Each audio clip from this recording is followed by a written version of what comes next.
दोस्तों, एक युवक ने अपने जीवन में सफलता प्राप्त करने का दृढ़ संकल्प कर लिया। बड़ी लगन और धैर्य के साथ उसने आश्रम से शिक्षा प्राप्त की। शिक्षा की समाप्ति के बाद उसने नौकरी खोजना प्रारंभ कर दिया ताकि पारिवारिक जिम्मेदारियों का निर्वाह वह बहुत ही अच्छी तरीके से कर सके। इतनी अच्छी शिक्षा प्राप्त करने के बाद भी उसका यह दुर्भाग्य रहा कि उसे कहीं भी काम नहीं मिला। नौकरी की तलाश में वह जगह जगह भटकता रहा। खूब प्रयास किए किंतु हर स्थान से उसे निराशा ही मिली। अच्छी बात यह थी कि युवक ने मात्र किताबी शिक्षा ग्रहण नहीं की थी, अपितु जीवन में कैसे धैर्य रखा जाए यह भी सीखा था। यही वजह रही कि वह हर परिस्थिति का सामना बड़े ही अच्छी तरीके से कर लेता। लेकिन कब तक यह करता, हर एक संघर्ष की सीमा होती है। दोस्तों, यह बात सत्य है कि जब तक सफलता नहीं मिलती है तब तक आपकी मदद करने कोई नहीं आता है। आप दर दर की ठोकरें खाते रहेंगे पर कोई पूछने वाला नहीं रहेगा कि आप कैसे हैं, आप परेशान हैं कि नहीं है।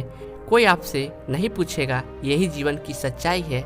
लेकिन जब आप कामयाब बन जाएंगे, जब आपके पास पैसा रहेगा तो 10-15 लोग आपके आगे पीछे घूमते रहेंगे, तो तमाम तरह के लोग आपसे रिश्ता भी रखना चाहेंगे। तब दूर दूर के लोग भी आपसे कहेंगे कि आप उनके बहुत ही करीबी रिश्तेदार हैं। हर कोई आपसे एक झूठा रिश्ता लेकर जोड़ने लगेगा। ध्यान रहे, जो लोग आपके पैसे को, आपकी कामयाबी को देखकर आपसे जुड़ते हैं वह कभी भी आपके अपने नहीं हो सकते। जो मुसीबत के समय में, जब आप निर्धन है, गरीब है, लाचार पड़े हुए हैं, उस वक्त कोई अगर आपको सहारा दे, उस वक्त अगर कोई आपके साथ खड़ा रहे तो समझ लीजिए कि वही आपका सच्चा और अपना साथी है। और ऐसे लोग दुनिया में केवल 1% से भी कम होते हैं जो आपकी गरीबी में, जो आपके कठिन वक्त में आपका साथ दे। लेकिन आप सबसे ज़्यादा उन लोगों के लिए परेशान रहते हैं जो कभी आपके अपने हैं ही नहीं। वो युवक हार थक के परेशान होकर एक रास्ते से गुजर रहा था। रास्ते में उसे एक आश्रम दिखाई पड़ा। उस आश्रम के बाहर एक महात्मा शिष्यों को ज्ञान का उपदेश दे रहे थे। उन बौद्ध महात्मा के उपदेशों को बड़े ही ध्यान और शांतिपूर्वक सुन रहे थे। वह युवक वहीं पर रुक गया। उसने सोचा कि ऐसा क्या है यहाँ पर चल रहा है जो कि लोग बहुत ही शांतिपूर्वक उन महात्मा का उपदेश सुन रहे हैं। उस युवक के भी मन में जिज्ञासा जाग गई कि चलकर हम भी देखते हैं कि वहाँ पर क्या हो रहा है। और वह युवक भी धीरे धीरे कदमों से आगे बढ़ते हुए आश्रम की तरफ चल पड़ा। वह पास में ही एक आम के पेड़ के पास बैठ गया और महात्मा के द्वारा कही हुई बातों को ध्यान से सुनने लगा। महात्मा कह रहे थे, जब किसी चीज की नई शुरुआत होती है तो सबसे पहले सब कुछ खत्म हो जाता है। जब इस सृष्टि की रचना हुई थी तो सबसे पहले सब कुछ समाप्त हो गया था। उसके बाद एक नई सृष्टि की रचना हुई। यानी जब इंसान मुसीबत के ऐसे वक्त में पहुंच जाए जब उसे लगे कि अब कुछ नहीं होने वाला है, अब मेरा कुछ नहीं हो सकता है, जीवन में वो बिल्कुल हार सा गया है, टूट जाए, लाचार हो गया हो, कोई उसकी मदद करने वाले नहीं रहे, तो ऐसे वक्त में अगर वह इंसान किसी से अपनी मदद भी मांगे तो लोग उसकी मदद करने से भी इनकार कर दे। महात्मा आगे कहते हैं कि ऐसे बुरे वक्त में अगर किसी को प्यास लगती है तो कोई आपको पानी देने वाला भी नहीं मिलेगा, क्योंकि बुरे वक्त में कोई भी साथ नहीं देता है। ऐसे वक्त में आप बिल्कुल टूट जाएंगे, आप जिंदगी से हार जाएंगे। लेकिन एक बात हमेशा याद रखिएगा, इसी क्षण यही सोचना है कि अब कुछ हमारी ज़िंदगी में बड़ा और अच्छा होने वाला है, क्योंकि बर्बादी के बाद ही नई चीज़ का निर्माण होता है। टूटे फूटे लोहों को गला करके एक नए लोहे का निर्माण किया जाता है।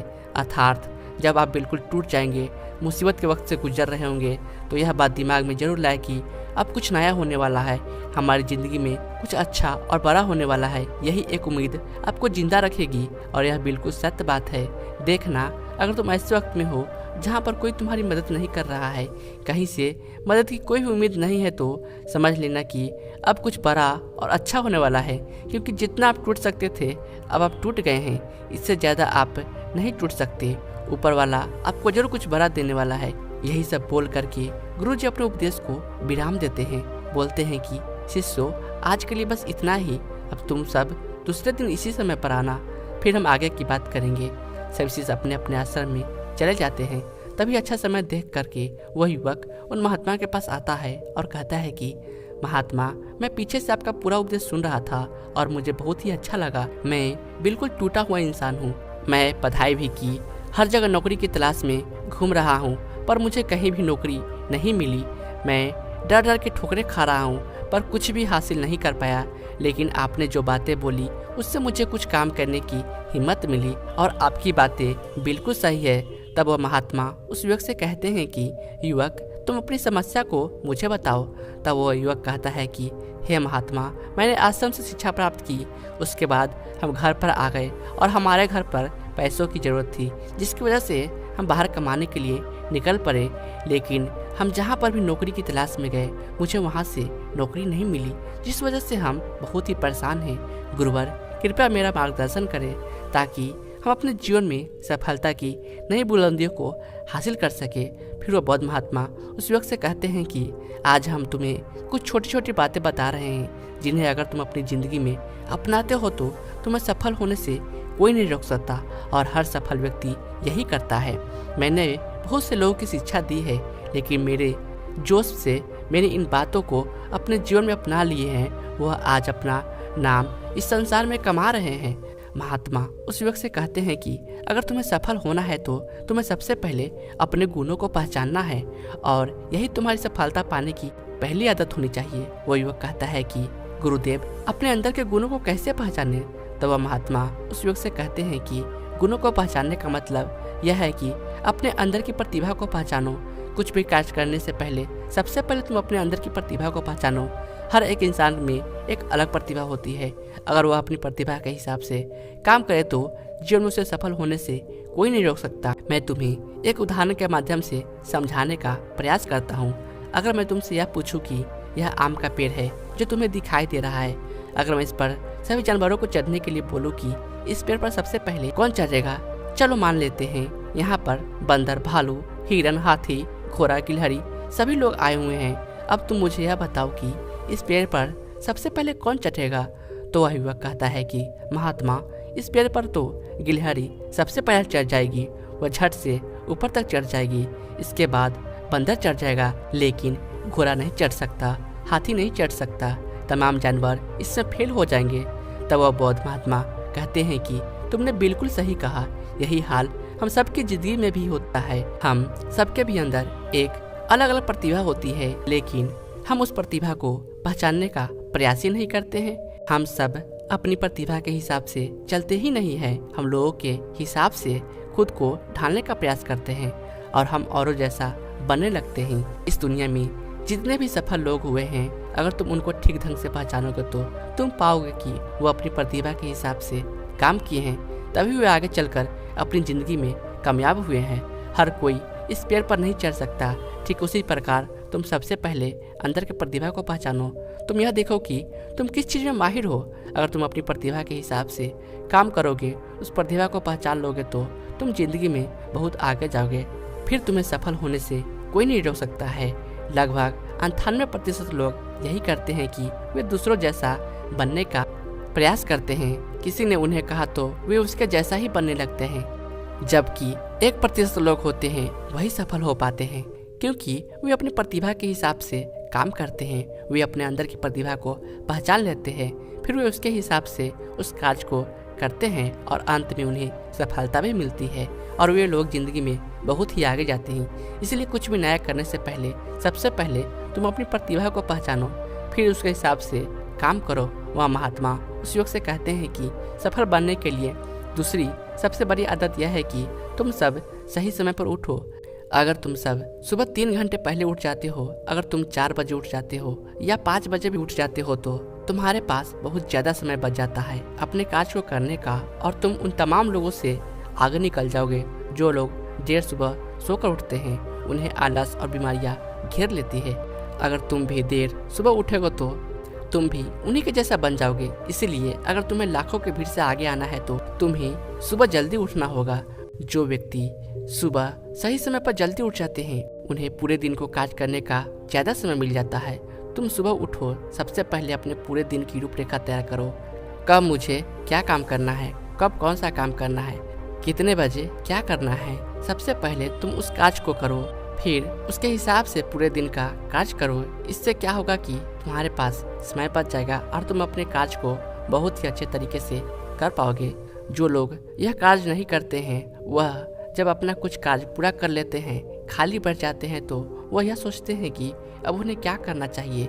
इससे उनका समय बर्बाद होता है और जो भी व्यक्ति अपना समय बर्बाद करता है वह अपनी ज़िंदगी में कभी भी आगे नहीं बढ़ पाएगा। इसीलिए सुबह उठ के सबसे पहले अपनी एक रूपरेखा तैयार करो कि हमें दिन में क्या काम करना है और क्या नहीं करना है, फिर उसके हिसाब से तुम कार्य करो।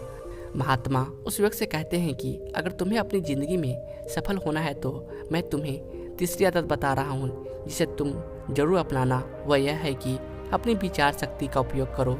जो भी तुम अपनी ज़िंदगी में पाना चाहते हो उसे तुम सुबह उठ करके एक बार जरूर सोचो। तुम यह अनुभव करो कि वह चीज़ तुम्हें मिल रही है, भले वह चीज़ तुम्हें मिली ना हो, लेकिन तुम उसके बारे में सोचना शुरू करो और इतनी सच्चाई के साथ सोचो कि ऐसा लगे कि तुम्हें वो चीज़ मिल रही है। उस चीज़ को पाने का अभ्यास करो और यह काम तुम्हें सुबह उठ करके ही करना है। और जब रात को तुम सोने जाते हो तब भी तुम्हें यह करना है। धीरे धीरे वह चीज़ तुम्हारी तरफ आकर्षित होने लगेगी। इसे ही आकर्षण का नियम कहते हैं। व्यक्ति को जो भी चीज़ अपनी ज़िंदगी में पाना है उसे उसके बारे में बहुत ही सच्चाई और गहराई के साथ अभ्यास करना है कि उसे वह चीज़ मिल रही है। फिर क्या होगा कि यह प्रकृति या ब्रह्मांड खुद तुम्हारे लिए वह चीज़ भेजेगा, क्योंकि वह चीज़ तुम्हारी तरफ आकर्षित होने लगेगी। इसे ही आकर्षण का नियम कहते हैं। तो तुम्हें इस आकर्षण के नियम का पालन करना है।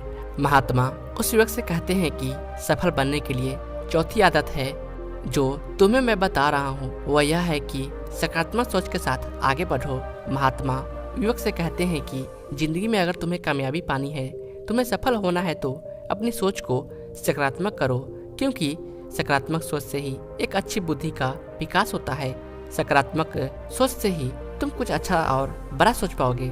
जब कोई व्यक्ति नकारात्मक सोचता है या किसी दूसरे के बारे में सोचता है तो वह अपने कार्य को ठीक ढंग से समझ नहीं पाएगा और अपने कार्य पर ध्यान भी नहीं दे पाएगा, क्योंकि उसका दिमाग तो किसी और चीज़ में लगा हुआ है और वह यह काम सही तरीके से नहीं कर पाएगा। इसलिए तुम किसी के बारे में बुरा ना सोचो, भले ही वह तुम्हारा दुश्मन ही क्यों ना हो। इससे क्या होगा कि तुम्हारा अपने कार्य पर से ध्यान हटने लगेगा और जब तुम्हारा कार्य पर से ध्यान हटने लगेगा तो तुम धीरे धीरे असफल होते जाओगे। इसलिए अगर जीवन में सफल होना है तो तुम सकारात्मक सोच के साथ आगे बढ़ो। तुम इन सब की फालतू की बातें सोचने में अपना समय व्यर्थ मत करना कि कौन तुम्हें गिराने की कोशिश कर रहा है, कौन तुम्हारे प्रति अच्छा है, कौन बुरा है। यह सब सोचने का समय नहीं है। बस तुम अपने कार्य को अच्छे तरीके से आगे करते जाना है।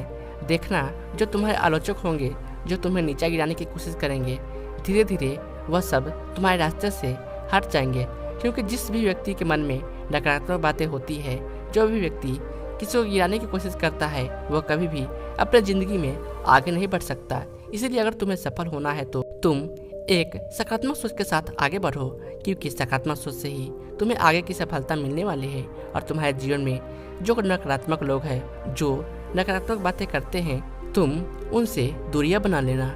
महात्मा पांचवी बात बताते हुए कहते हैं कि युवक, अगर तुम्हें अपनी ज़िंदगी में सफल होना है तो अपने राज किसी को मत बताओ। अगर तुम जो भी काम करना चाहते हो तो यह राज किसी को भी मत बताना, क्योंकि अगर तुम अपने राज किसी को बता दोगे तो तमाम लोगों को पता चल जाएगा कि तुम क्या करने वाले हो। और अभी तो तुम अपने कार्य की शुरुआत ही नहीं की हो, लेकिन तमाम लोग आपको गिराने की कोशिश करने लगेंगे। तो इससे तुम्हारा कार्य भी सही तरीके से सही समय पर पूरा नहीं हो पाएगा और तुम परेशान होते जाओगे। इसलिए अगर तुम्हें अपने जीवन में कुछ करना है, कुछ पाना चाहते हो तो तुम्हें बिल्कुल शांतिपूर्वक अपने कार्य को करना है, ढिंढोरा नहीं पीटना है। किसी को भी मत बताओ कि तुम आगे क्या करने जा रहे हो। इस बात का तुम खास ध्यान रखना। महात्मा युवकों को सफल होने के लिए छठी बात कहते हैं कि कड़ी मेहनत और लगन के साथ काम करो। वह महात्मा कहते हैं कि कोई भी इंसान अगर सफल होता है तो वह अपनी कड़ी मेहनत से सफलता प्राप्त करता है। जितने भी कामयाब लोग होते हैं उन्होंने बहुत कड़ी मेहनत की है। कड़ी मेहनत सही जगह पर करनी चाहिए। यह नहीं कि तुम बस कड़ी मेहनत करते जा रहे हो लेकिन सही दिशा में नहीं कार्य को कर रहे हो। तो कड़ी मेहनत के साथ साथ सही दिशा बहुत जरूरी होती है। अगर तुम सही दिशा में कड़ी मेहनत करते हो तो तुम उस काम में कामयाब जरूर हो जाओगे, तुम्हें जरूर कामयाबी मिलेगी। इसीलिए कोई भी काम हो, कितना भी बड़ा क्यों ना हो, सबसे पहले यह पता लगाओ कि इस काम को बहुत ही अच्छे तरीके से कैसे किया जा सकता है। अगर आपको पता चल जाए कि इस काम को अच्छे तरीके से कैसे किया जा सकता है, तो पूरी जी जान लगा दो सफलता को प्राप्त करने के लिए। कई बार हमने देखा है कि लोगों को असफल होने का एक बहुत ही बड़ा कारण होता है कि वह जो भी जिंदगी में पाना चाहते हैं वो उस चीज़ के लिए तो मेहनत करने लगते हैं, लेकिन मेहनत सही दिशा में नहीं करते, और जब उनकी मेहनत सही दिशा में नहीं होती है तो वे धीरे धीरे अंदर ही अंदर टूटने लगते हैं, उनका भरोसा उठने लगता है और उन्हें उनका लक्ष्य भी प्राप्त नहीं हो पाता है। इसलिए तुम्हें जो भी कार्य को करना है, तुम्हें जो भी लक्ष्य को पाना है, सबसे पहले उस लक्ष्य को पहचानो कि इस लक्ष्य तक कैसे पहुंचा जाए, तो तुम जरूर सफल हो जाओगे। एक उदाहरण देता हूं कि मान लो यह सामने जो पहाड़ दिखाई पड़ रहा है, अगर मैं तुम्हें इस पहाड़ पर चढ़ने को बोलूं, अगर तुम सीधे चढ़ोगे तो तुम कभी भी इस पहाड़ पर नहीं चढ़ पाओगे, लेकिन अगर तुम इस पहाड़ पर चढ़ने के लिए एक अच्छा रास्ता खोजो कि सबसे जल्दी और आसान तरीके से इस पहाड़ पर चढ़ा कैसे जाए, तो तुम बड़ी आसानी से चढ़ जाओगे। लेकिन अगर तुम बिना सोचे समझे चढ़ने लगोगे तो तुम पहाड़ की चोटी पर कभी नहीं चढ़ पाओगे, और अगर चढ़ते भी हो तो तुम्हें बहुत समय लग जाएगा और तुम असफल भी हो जाओगे। यही हाल होता है हमारी ज़िंदगी में। हमें जो भी लक्ष्य को प्राप्त करना है, सबसे पहले उस लक्ष्य के बारे में सोचो और तुम यह पता लगाओ कि इस लक्ष्य तक कैसे आसानी से पहुंचा जाए। जब तुम यह पता लगा लोगे तो तुम अपने लक्ष्य को बड़े ही आसानी से पालोगे। इसीलिए कठिन परिश्रम के साथ साथ सही दिशा जरूर होनी चाहिए। महात्मा उस युवक को सफलता प्राप्त करने का 7वां और अंतिम सूत्र बताते हुए कहते हैं कि युवक, तुम्हें अपने शरीर का बहुत ख्याल रखना है, और अपने शरीर का ख्याल रखने के लिए तुम्हें योग अभ्यास और योग की क्रिया करनी है। अगर तुम योग की क्रिया करते हो तो तुम्हारा दिमाग संतुलन रहेगा, और जब तुम्हारा दिमाग संतुलित रहेगा तो तुम अपने कार्य पर अच्छे तरीके से ध्यान दे पाओगे। योग की क्रिया करने से तुम्हारे अंदर का आलस्य भी दूर हो जाएगा, क्योंकि आलस्य इंसान का सबसे बड़ा दुश्मन होता है। इसीलिए योग अभ्यास करके तुम अपने आलस्य को भी दूर कर दो। ठीक उसी प्रकार जब तुम अपने दिमाग को एक जगह पर केंद्रित कर लोगे, अच्छे मन के साथ कार्य करोगे, तो तुम्हें सफलता जरूर मिलेगी, क्योंकि तुमने अपनी पूरी ऊर्जा एक दिशा में लगा दी है। और जब तुम अपनी पूरी ऊर्जा एक दिशा में लगा दोगे तो उसका परिणाम तुम्हें अच्छा दिखने को मिलेगा। इसलिए तुम दिन में ध्यान की क्रिया, योग की क्रिया जरूर करो। इससे तुम्हारा दिमाग संतुलित रहेगा, तुम्हारा दिमाग बहुत अच्छे तरीके से काम करेगा, और जब तुम्हारा दिमाग संतुलित रहेगा, बहुत अच्छे तरीके से काम करेगा, तो ही तुम कुछ नया और अच्छा सोच पाओगे, तभी जाकर तुम्हें सफलता भी मिलेगी। इसलिए युवक, सबसे पहले तुम जाओ यह पता लगाओ कि तुम किस चीज़ में माहिर हो, फिर तुम उस हिसाब से कार्य करो। और मेरी इन बातों को याद रखना। वह युवक उन महात्माओं को प्रणाम करके वापस अपने घर आ जाता है, और वह यह सोचने लग जाता है कि वह किस चीज़ में माहिर है। पूरे 10 दिन तो यह सोचने में लगा देता है कि वह किस चीज़ में माहिर है। बाद में उसे पता चलता है कि वह तलवारबाजी की क्रिया में बहुत ही माहिर है। इसलिए वह तलवारबाजी पर बहुत अभ्यास करता है और वह एक कामयाब तलवारबाज बन जाता है। उसकी ख्याति दूर दूर तक फैल जाती है। फिर एक दिन पड़ोसी देश के राजा उसे अपने यहाँ सेना में नौकरी के लिए बुला लेते हैं, और वह व्यक्ति अपनी स्वेच्छा से उस राजा के प्रस्ताव को स्वीकार भी कर लेता है, और वह उनके यहाँ नौकरी के लिए सेना में भर्ती हो जाता है। राजा उस युवक को बहुत ही मान सम्मान से सम्मानित करते हैं। अब उस युवक का परिवार बहुत ही अच्छे तरीके से अपना गुजारा करने लगा। दोस्तों, मुझे उम्मीद है इस वीडियो से आपको बहुत कुछ सीखने को मिला होगा। अगर आप मेरी इन बातों को अपने जीवन में अपनाते हैं तो मुझे यकीन है आपको सफल होने से कोई नहीं रोक सकता है। तो आज की वीडियो में बस इतना ही। मिलते हैं अगली वीडियो में कुछ नए विचारों के साथ। तब तक के लिए आपका बहुत बहुत आभार।